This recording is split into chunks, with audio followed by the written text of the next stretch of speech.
Hello Aries! Welcome dito sa aking channel, Kapalaran 888. Welcome guys. Alamin natin kung anong messages, vibration, gabay, energy para sa inyong lahat. Christmas week para sa Aries. Pathway. Oh, wow! Marriage. And gift. Okay. So, may tatlo tayong baraha dito na lumabas. Aries, sinasabi sa'yo dito ng baraha na posibleng this week ay makakatanggap ka ng regalo. May iba sa inyo na magse-celebrate ng wedding anniversaries, monthsaries, or pwedeng yung iba sa inyo dyan ay ikakasal. Diba? So comment down below if ikakasal ka sa linggong ito. Meron ditong 35-8. Posibleng makatanggap ka ng clarity. Like, kung nangangailangan ka ng pera, may mga issues kayo sa relationship nyo, posibleng sa linggong ito ay magkaroon na ng freedom, magkaroon ng liwanag. Yung parang misunderstanding sa relationship, yung hinihintay mo na blessing. So, parang ang nakikita natin dito is mag-asawa. Pwedeng Aries, may asawa ka, or may girlfriend, boyfriend, may live-in partner, posibleng may gift na ibibigay sa inyo ang universe. Like, may iba sa inyo na malalaman yung buntis, or pwedeng yung iba is may kakayahan na para magpakasal, magpatayo ng bahay, or kung ano pa man. So, Aries, maraming clarity dito. Sa mga mag-asawa, may relationship, and may anak, or ano man ito na hinihintay nyo, ay posibleng dumating siya.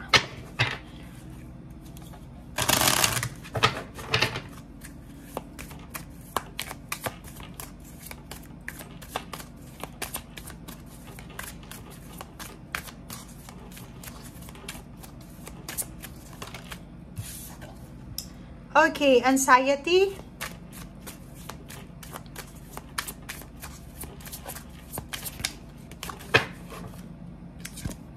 Sorry. Okay, so yung iba sa inyo dyan, Aries, na medyo matagal na kayong walang trabaho, or parang may mga issues kayo regarding sa emotional nyo, may anxiety, may fear, may depression, or kung ano pa man. This week ay posibleng magkaroon ito ng balanse. So, yin and yang, balance, harmony.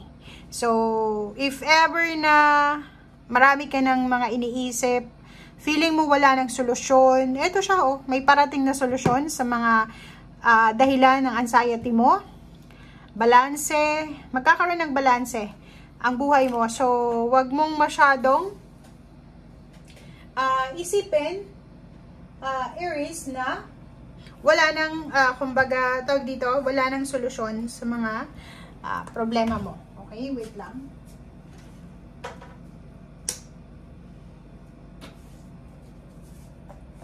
Kasi kung makikita mo dito, wait lang guys. Itong anxiety na to is may solution ka sa anxiety mo, 'di ba? Magkakaroon ng balanse, magkakaroon ng peace, harmony, balance. Magkakaroon ng solusyon, magkakaroon ng clarity, magkakaroon ng yung iba sa inyo dyan is magkakaroon kayo ng mga tao, or pwedeng may mga tao na pwedeng susuporta sa inyo.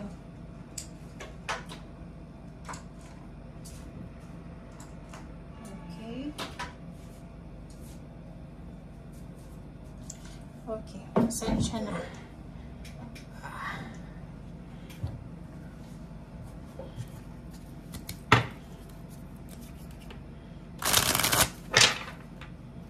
Tingnan natin dito sa isang card mo.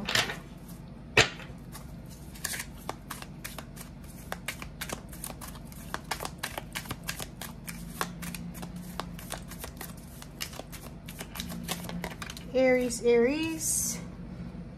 Oh. May naghihintay dito ng pera, may naghihintay ng trabaho, naghihintay ng suporta. Naghihintay ng offer, naghihintay ng advice, naghihintay ng confirmation. Wala pang masyadong balita. 5 of Swords. So, nakikita natin yung naghihintay yung iba sa inyo ng peace and harmony. So yun, sinasabi ng barahan ko, ano man itong hinihintay mo, posibleng makuha mo yung clarity na to. Sa susunod na mga araw, if ever man hindi mo makuha, sinasabi nga dito na may pathway, may paraan. So, wag kang masyadong nakafocus dyan sa lack, sa kakulangan mo. Like, dito, posibleng may natrabaho ka na or trinabaho ka na, hinihintay mo kung kailan ka sasahuran. Dito naman sa Hierophant, parang sinasabi na naghihintay ka ng mga advices, good advices, naghihintay ka ng mga, anong tawag dito? Hinihintay mo yung suporta. Like, feeling mo walang sumusuporta sa'yo, feeling mo walang naniniwala sa'yo. So, parang ganun. And dito din, naghihintay ka ng good news sa pera. Naghihintay yung iba sa'yo dyan na matapos na yung mga anxiety, fear, or kung ano pa man ng mga issues nyo sa emosyon.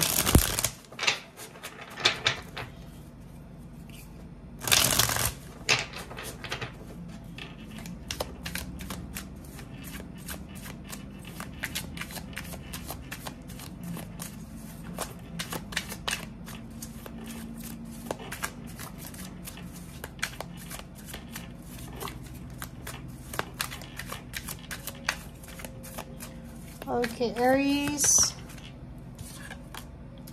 Knight of Swords.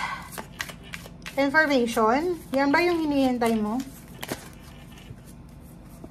Okay, so yung iba sa inyo dyan ay posibleng makatanggap ng impormasyon galing sa kanilang relationship, or pwedeng mayroon dito na mga relationship na magsisimula. May Six of Cups, may mga issues from your past na posibleng, yun ang good news dito. So kung makikita mo dito, may good news na darating, and ang good news na to is tungkol to sa nakaraan. So pwedeng may trabaho ka na pinasukan dati, company na pinasukan mo dati. So itong hinihintay mo na to, posibleng matanggap mo na siya. Pwedeng hindi mo matanggap ito ng Christmas, pwedeng New Year's week, or pwedeng first week ng January, or the whole month ng January. So ang ganda. Kasi itong Knight of Swords is new beginnings. May mga relationship dito na magsisimula. Magkakabalikan na magkakarelasyon. Family, friends, excitement, passion. Punong-puno ng ano ito, positivity. And King of Cups, sinasabi ng baraha sa'yo dito na wag ka na muna na mag-isip ng mga nega this week. Kalmahin mo yung emosyon mo, kalmahin mo yung sarili mo, kasi it's time to celebrate, diba? Kung may hinihintay kayong pera, kasi dalawa yung baraha mo ditong 7 of coins diba? Parang naghihintay ka ng sahod, bonus, or kano pa man from your past work. Kalma muna, kalma. Kasi kailangan mo daw munang i-focus yung sarili mo sa family mo.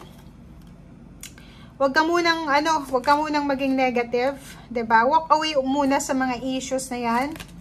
And 'yun, kasi may mga hidden messages itong mga nangyayari sa buhay mo, Aries, 'di ba? Parang sinasabi ng baraha na yung rejection na natatanggap mo sa ngayon, or yung mga lack, ay posibleng part lang 'yan ng journey mo. Okay? Thank you guys. Bye.